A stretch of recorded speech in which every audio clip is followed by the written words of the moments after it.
الحمد لله رب العالمين صدق الله مولانا العظيم. بڑی خوشی اور مسرت کی بات ہے کہ اللہ تعالیٰ نے ان تین بچوں کو قرآن کریم کی حفظ کی تکمیل کی سعادت نصیب فرمائی. اور یہ نیا شعبہ جو قائم ہوا تھا حفظ پلس کا، وہ بہت ہی جلد اس کا نتیجہ ہم سب کے سامنے بھی آ گیا. اللہ تعالیٰ کا بڑا ہی خاص فضل اور انعام ہے، اس لیے کہ عصری تعلیم بھی ساتھ میں جاری رکھنا یہ بڑی ہی محنت اور بڑی ہی جستجو اور لگن کی اس میں ضرورت پڑتی ہے، بڑی مشقت اٹھانی پڑتی ہے. حفظ کر لینا بہت کمال کی بات ہے. اس کے ساتھ ساتھ اگر جونیئر ہائی اسکول کی کتابیں بھی پڑھی جا رہی، اس کا نصاب بھی پڑھا جا رہا، تو یہ بہت ہی کمال کی بات ہے. وقت کی ضرورت بھی ہے اور یہ زمانہ جو بڑی تیزی سے نئی نئی چیزیں قبول کر رہا ہے، نئی نئی چیزیں، نئے نئے چیلنجز ہم سب کے سامنے آتے ہیں، اس کے شانہ بشانہ کھڑے ہونا، ان چیلنجز کو قبول کرنا، یہ بہت ہی اہم کام ہے.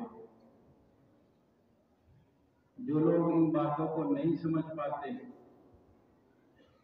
جو زمانے کے چیلنجز کو اور اس کی ضروریات کو نہیں بھاپ پاتے، وہ لوگ، وہ قومیں، وہ علاقے، وہ خاندان، وہ محلے، وہ سب کے سب پیچھے ہو جاتے ہیں، پیچھے رہ جاتے ہیں. اور صرف دنیاوی کاموں میں لگ جانا، اسی کی بھاگ دوڑ میں اپنے کو لگا دینا، یہ بھی سمجھداری والی بات نہیں ہے. سمجھداری جب ہے جب دونوں چیزوں کو لے کر چلا جائے اور دین کو مقدم رکھا جائے. دین کو چھوڑ کر دنیاوی ضروریات کو حاصل کرنا اور صرف دنیاوی چیزوں کے پیچھے لگ جانا، لگ پڑنا، اس کے پیچھے اپنے آپ کو لگا دینا،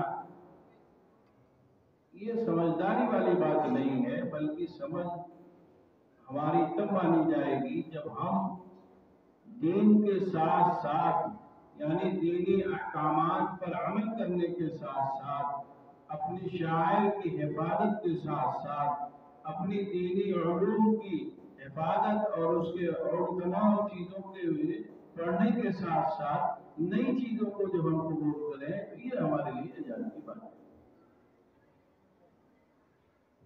بہرحال اللہ تعالیٰ کا بڑا فضل اور انعام ہے کہ اللہ تعالیٰ نے ان بچوں کو اتنی بڑی نعمت سے سرفراز فرمایا اور بہت جلد اس کا نتیجہ سامنے آیا. مجھے تو یاد نہیں تھا کب یہ قائم ہوا. ابھی سنایا گیا کہ 2021 میں یہ شعبہ قائم ہوا اور 2023 میں اللہ کا شکر ہے کہ اس کے نتیجے سامنے آنے لگے. تو بہت بڑی اللہ تعالیٰ کی نعمت اور بہت بڑا انعام سمجھا جائے. اور سب سے پہلے جو حافظ بننے والے 3 بچے ہیں، اب ان کا نام بھی تاریخ میں لکھائی جائے گا. جب یہ شعبہ قائم ہوا، کیسے ہوا، کب کر ہوا، پہلے کون بچے تھے جو پڑھ کر گئے، تو یہ 3 لوگوں کو اس کا اعزاز ملے گا.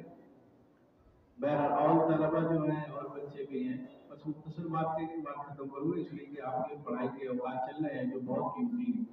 آپ کی چند چیزیں جب میں آتا ہوں تب آپ کو بتا کے جاتا ہوں کہ نماز کا اہتمام ہونا چاہیے اور گھر میں رہتے ہوئے ایک دوسرے کا خیال ہونا چاہیے. نماز کا اہتمام آپ کو بتا کے گیا تھا اس سے پہلے بھی کہ نماز پابندی سے پڑھنی ہے. ٹھنڈی گرمی زیادہ ہو جائے